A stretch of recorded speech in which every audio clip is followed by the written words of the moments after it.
হঠাৎ করে দাম বাড়ার কারণ হচ্ছে আপনার মালের হিউজ পরিমাণ চাহিদা। তো একটা মালের ধরেন যে কোম্পানি যে চাহিদা ওই চাহিদা মিটাইতে পারতেছে না, তো মালের রেট সব বাড়ায় দিছে। আর আপনার কাপড়েরও রেট বাড়ায় গেছে সব, মানে যেখানে একটা দুইটা চলতে এখন তো হাজার হাজার লাখ লাখ পিস চলে, মানে কারখানায় মাল বানাইয়া দিতে পারতেছে না। ঈদের আগে দামটা একটু কম ছিল, আর ঈদের পরে এখন তো দেখেনি কাস্টমার অনেক হিউজ পরিমাণ কাস্টমার, তো চাহিদা অনুযায়ী মানে কারখানার রেট বাড়ায় দেয় তারা। প্রত্যেকটা মালে ধরেন 150-200 টাকা বেড়ে গেছে আপনার, সব মালের। বাচ্চা মালেরও ধরেন 100 টাকা বেড়ে গেছে। তো একটা মাল, যে মাল আমরা 300-400 বেচতাম, ওই মাল এখন 500-600 টাকা বেচা লাগে। এই জার্সিটা আমাকে আমার বন্ধু গিফট করতেছে, আর মানে দুইটা জার্সি কিনতে বলছে, একটা ওর গার্লফ্রেন্ডের জন্য আর একটা আমার জন্য। এই জন্যই কিনতে আসছি। আর আমি বলতে ব্রাজিল সাপোর্ট করি। আমি নিজের নাম টাইপিং করলাম জার্সির পিছনে। এই বন্ধুর সাথে আসছি, একটা জার্সি কিনছি, তারপর এখন নাম লিখবো জার্সিতে। আমার পছন্দের দল ব্রাজিলের জার্সি কিনছি এবং আমার নিজের নামটা জায়গা আর্ট করতে আসছি।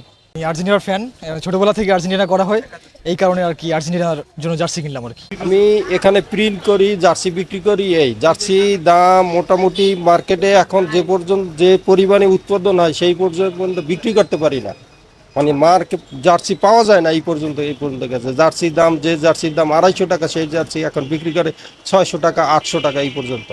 এক নাগারে আমি সকাল 9টা থেকে রাত্র 12টা পর্যন্ত কাজ করেছি, এই একই রকম ভিড় থাকে। আর্জেন্টিনা বেশি চলে, আর্জেন্টিনা বাজারে বেশি, এর জন্য এই প্রোডাক্টগুলো।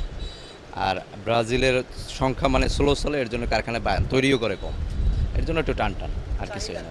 আমি আমার জার্সি নিছি, বাট আমি ব্রাজিল, ফরএভার ব্রাজিল। বাট আমার ভাই হলো যে আমার অপোনেন্ট পর্তুগাল, তো ওর জন্য জার্সি খুঁজতে আসছি। বর্তমানে আর্জেন্টিনা জার্সিটা বেশি চলতেছে, বাট ব্রাজিলটাও আছে, কিন্তু ব্রাজিলটা চাহিদামূলক আমরা কাস্টমারকে দিতে পারতাছি না। আমাদের কারখানায় বা যে কোনো চায়না ইম্পোর্টাররাই ব্রাজিল জার্সিটা শর্ট আছে মার্কেটে, এই কারণে ব্রাজিলটা একটু শর্ট, আর্জেন্টিনাটা চাহিদামূলক একটু বেশি চলতেছে।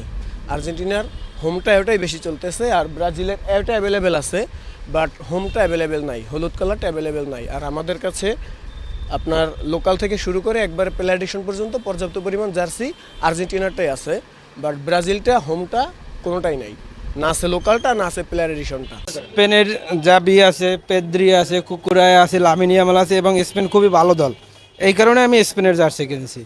পর্তুগালের জার্সি কিনতে, আর আমি যেহেতু মানে রোনালদো ফ্যান, এই জন্য ইউজুয়ালি হচ্ছে ক্লাবের খেলাগুলো দেখা হয়, রিয়াল মাদ্রিদ বা আল নাসের, পিএসজি এগুলা, কিন্তু মানে ওরকম রেগুলার ওয়াচার না, যেহেতু ওয়ার্ল্ড কাপের ভাইব, এই জন্য আর কি দেখতে আসছি জার্সি।